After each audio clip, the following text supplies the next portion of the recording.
your brilliant young Indian students to come to study in Israel, and I encourage the Israeli brilliant students to study in India. And I believe, in conclusion, that the fact that this connectivity between Israel and India can change the entire geostrategic situation towards the advantages of the global south and the connectivity between even the United States to Southeast Asia through the Eastern Hemisphere. So, you know, we know you lead the world in so many fields, and we are very moved and excited that you're here with us. Toda rabba. Thank you, Excellency. राष्ट्रपति जी, आपने जिस उम्दा शब्दों से हम सबका स्वागत किया है, इसके लिए मैं आपका बहुत बहुत आभारी हूं।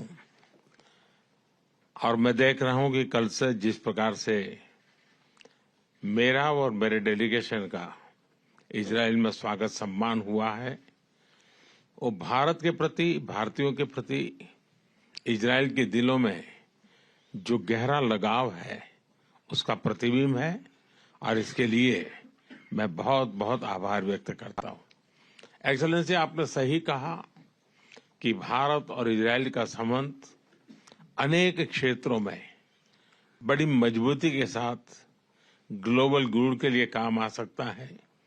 साइंस हो, इनोवेशन हो, एजुकेशनल इंस्टीट्यूशंस हो, और कुछ चीजों में तो आपने बहुत बड़ी महारत है, खास करके पानी के संबंध में, एग्रीकल्चर के संबंध में। और भारत इजराइल की बहुत सी अच्छी चीजों को आज भी भारत में, खास करके एग्रीकल्चर में लागू करने का प्रयास करता है, और उसके अच्छे परिणाम भी निकल रहे हैं। राष्ट्रपति जी, मेरी खुशी है कि मुझे इसके पहले भी आपको अलग अलग जगह पे मिलने का मौका मिला है। मैंने आपको विचारों की स्पष्टता सुनी है, भारत के प्रति आपका मान सम्मान का भाव देखा है, और इसके लिए मैं भी आपका बहुत आभारी हूं। और राष्ट्रपति जी, आज मुझे मौका है, जब मैं आपके पास आया हूं, भारत के लोग आपका स्वागत करने के लिए बहुत उत्सुक हैं, और इसलिए मैं विशेष रूप से आपको भारत आने का निमंत्रण देता हूं।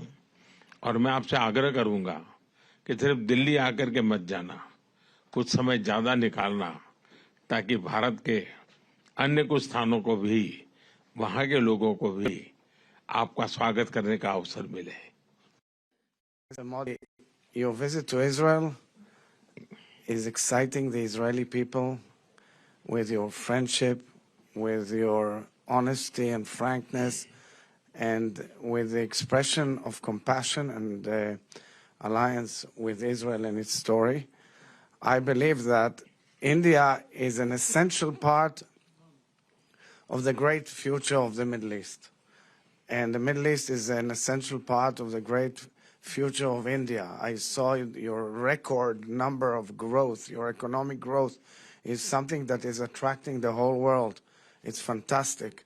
And I wanted to suggest in practicality that, you know, we see the young Indian people all over the world with their brains and innovation. We see them in universities and colleges and research centers, of course, in India. And I think that with the various changes in the geostrategic situation, including in the possibility of learning in higher institutions around the world, Indian universities and Israeli universities have a golden opportunity of sharing know-how together for the future of our young generations. And I encourage your brilliant young Indian students to come to study in Israel, and I encourage the Israeli brilliant students to study in India. And I believe, in conclusion, that the fact that this connectivity between Israel and India can change the entire geostrategic situation towards the advantages of the global south and the connectivity between even the United States to Southeast Asia through the Eastern Hemisphere. So, you know, we know you lead the world in so many fields, and we are very moved and excited that you're here with us. Toda rabba. Thank you, Excellency. राष्ट्रपति जी, आपने जिस उम्दा शब्दों से हम सबका स्वागत किया है, इसके लिए मैं आपका बहुत बहुत आभारी हूं। और मैं देख रहा हूं कि कल से जिस प्रकार से मेरा और मेरे डेलीगेशन का इजराइल में स्वागत सम्मान हुआ है, वो भारत के प्रति, भारतीयों के प्रति इजराइल के दिलों में जो गहरा लगाव है उसका प्रतिबिंब है। और इसके लिए मैं बहुत बहुत आभार व्यक्त करता हूं। एक्सेलेंसी, आपने सही कहा कि भारत और इजराइल का संबंध अनेक क्षेत्रों में बड़ी मजबूती के साथ ग्लोबल गुड के लिए काम आ सकता है। साइंस हो, इनोवेशन हो, एजुकेशनल इंस्टीट्यूशंस हो, और कुछ चीजों में तो आपने बहुत बड़ी महारत है, खास करके पानी के संबंध में, एग्रीकल्चर के संबंध में। और भारत इजराइल की बहुत सी अच्छी चीजों को आज भी भारत में, खास करके एग्रीकल्चर में, लागू करने का प्रयास करता है और उसके अच्छे परिणाम भी निकल रहे हैं। राष्ट्रपति जी, मेरी खुशी है कि मुझे इसके पहले भी आपको अलग अलग जगह पे मिलने का मौका मिला है। मैंने आपको विचारों की स्पष्टता सुनी है, भारत के प्रति आपका मान सम्मान का भाव देखा है, और इसके लिए मैं भी आपका बहुत आभारी हूं। और राष्ट्रपति जी, आज मुझे मौका है, जब मैं आपके पास आया हूं, भारत के लोग आपका स्वागत करने के लिए बहुत उत्सुक हैं, और इसलिए मैं विशेष रूप से आपको भारत आने का निमंत्रण देता हूं। और मैं आपसे आग्रह करूंगा कि सिर्फ दिल्ली आकर के मत जाना, कुछ समय ज्यादा निकालना, ताकि भारत के अन्य कुछ स्थानों को भी, वहां के लोगों को भी आपका स्वागत करने का अवसर मिले। Well, viewers, what we just saw is a quite consequential diplomacy where the Prime Minister is quietly moving the conversation beyond symbolism and anchoring India-Israel ties in people-to-people engagement and also in practical cooperation. And the emphasis on education, technology, and even agriculture is very, very deliberate. And these are not just aspirational buzzwords that the Prime Minister was using. In fact, he used this moment to speak about how Israel and India ties are deepening across various sectors, be it science, innovation, technology, agriculture, water, or connectivity, or even people-to-people ties, and even education as well, because the Prime Minister and the President of Israel have held fruitful talks. In fact, the President of Israel was also hailing the brilliant minds of India, the young minds of India across universities, across the world. And speaking on the occasion, the President of Israel, in fact, invited Indian students to study in Israeli universities, and he also encouraged Israeli students to study in Indian universities. So from the Israeli side, President Isaac Herzog has placed India squarely in the future architecture of Middle East. That's a very big statement coming in from the Israeli president, who said that India is very important and plays a very, very vital role for the better future and a successful future of the Middle East, and vice versa. He also said that this is a very, very significant moment where the world is witnessing India's economic growth engine, and that is something that's attracting global investors to Indian soil. And the focus on university to university collaboration and the student mobility is especially notable, viewers, because this is long-term thinking by both the leaders, investing in human capital, innovation ecosystems, and also research networks that outlast political cycles. In fact, we have Ambassador Ujjwal Singh Bhatia, former ambassador to the WTO, joining us live on this broadcast. We also have Major General Sudhakarji, defense and geopolitical expert as well. And also Eli Piers, Director of International Relations, Israel Defense and Security Forum.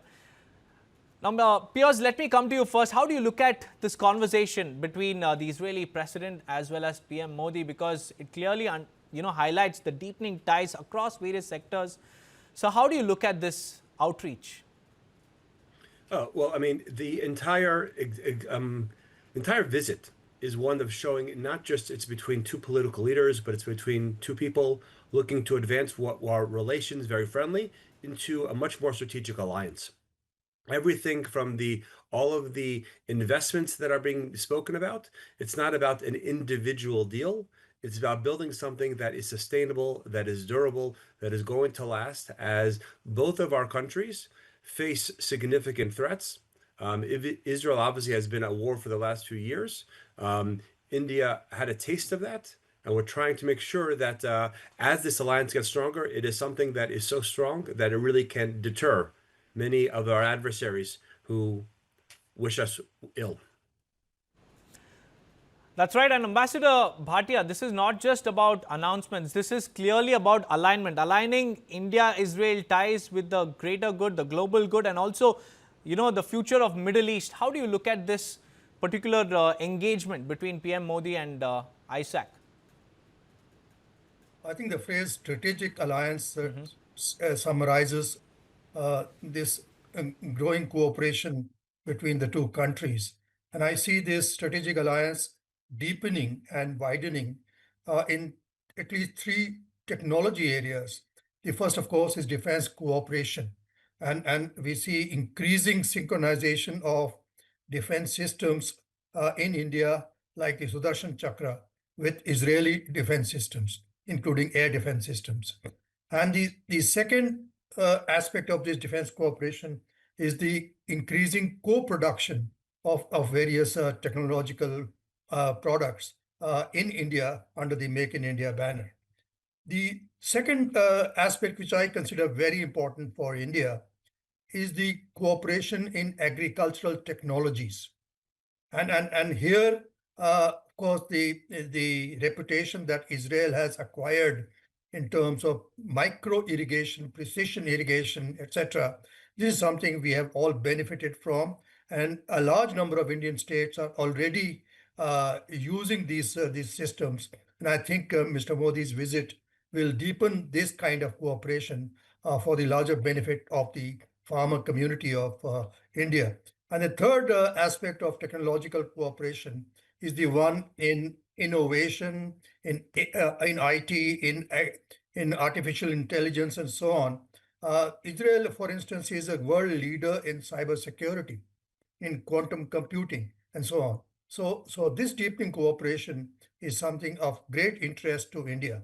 Lastly, I would say that the two sides have begun negotiations for a free trade agreement. These are early days. Israel, of course, is a small country with only 10 million people, but I think it is the quality of that cooperation in trade that it will be more important rather than the sheer volume. That's right, Ambassador. Very, very well articulated, in short for our viewers. And Major General Sudhakarji, when, Israeli president said that India is important for the future of the Middle East, what does it mean on the security and, strategic terms? Well, good afternoon, Deepak. Thank you for inviting me for your show, and compliments to very esteemed and distinguished co-panelists. There are multiple angles, but let me start with the last point that you articulated, the security. And behind the security lies the cloud, the area of interest and the influence. The larger picture as far as India is concerned, I would say that the sphere of influence has started manifesting, extending beyond the Persian Gulf to the west, that is Mediterranean. And though your panel subject doesn't cover, but it is going beyond Malacca towards South China Sea. That is the area of interest and the sphere of influence India has started manifesting in 21st century with the 2.5 decades into the 21st century. One. Number two, when you speak about the security, it has to be understood that both the nations who are going through the grind of terrorism have come together with common challenges to formulate a strategy to ensure safety and security for the people of both the countries. That actually is becoming the main driver to bring both the nations together, and thereby formulating thoughts like, hexagon of alliances, wherein Netanyahu has gone to the extent of proposing countries in the Mediterranean to include Greece and Cyprus, a country in Africa, in Middle East, and Asia and India.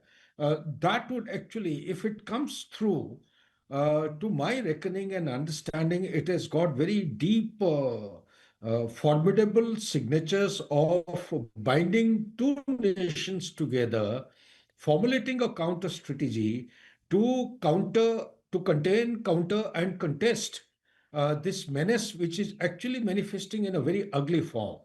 Third and most important point as far as the security is concerned is the Atmanirbhar Bharat. I'm speaking from the perspective of India's interest. Here is a country which is of a size of 400 kilometers by 140 kilometers, north, south, and west, east. It is looking forward to a country like India, which is having common challenges, to welcome its offer that it is making technology transfer, which will contribute towards a successful conduct and assimilation of Atmanirbhar Bharat, one. Number two, the manufacturing base which Israel has got today with R&D, research and development, to the extent of 6% of its GDP is going to open up a kind of avenues in India, which will give a fillip and a boost to the manufacturing, which has been lingering on between 14.7. It has gone down from 16.7 in 2014 to somewhere around 14.9 or 15.4, whereas our expectation was that it would pick up to touch a figure of 25% by 2020. It hasn't happened. So this is the very highlight of underlying highlight, which I would actually try and underpin. Next point that comes to my mind is that the state-of-the-art technology, much of it has been covered by the very distinguished former ambassador, but the issue is the willingness to transfer. The willingness to transfer by a country which has stood by the needs of our defense forces, be it the 65 operations or 71 or Kargil operation. Kargil operation is one very classic example where none of the countries are coming forward to help us or support us, particularly I would say USA. Here is Israel, which came forward to stand by us and give us the support, critical needs during the conflict which was in progress at that point in time. Now, coming to the strategy, when you speak about the strategy, I would look at it from a global lens, from a regional lens, and from a local or the national lens. Global lens, the geopolitical churn has actually fractured the very relationship which was existing transatlantic, based on which the apex global organizations are existing today. They have virtually become absolutely rudderless, directionless, and virtually they've become defunct. More than anything else, the tariff war which has been imposed by Donald Trump, and I would say, fortunately, he's been rebuffed by the Supreme Court of the United States, but knowing Donald Trump, he is going to bounce back in some form or the other.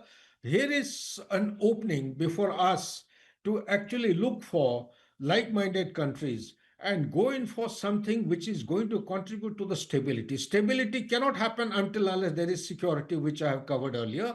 And security is going to provide not only stability, that will spur towards the economic development and socio-economic development of the country. Towards that end, Israel is more than an example, where it stands as an epitome of having started from nothing to something big. And here is a country which is not only exporting its defense equipment, but also agriculture, small scale industry, coming to the manufacturing base and going in for the quality products which dominate And the. across various sectors, this collaboration is proving to be very, very vital. Mr. Piers, now speaking about the defense ties, the relationship between India and Israel is no longer just a buyer and seller model. It's now evolving into co-production, co-development. What's your take on that?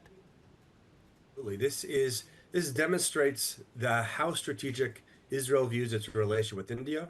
As you said, and as the general said beforehand, Israel has offered a full technology transfer for Iron Dome, Iron Beam. This is not a sale, but really it's a transfer.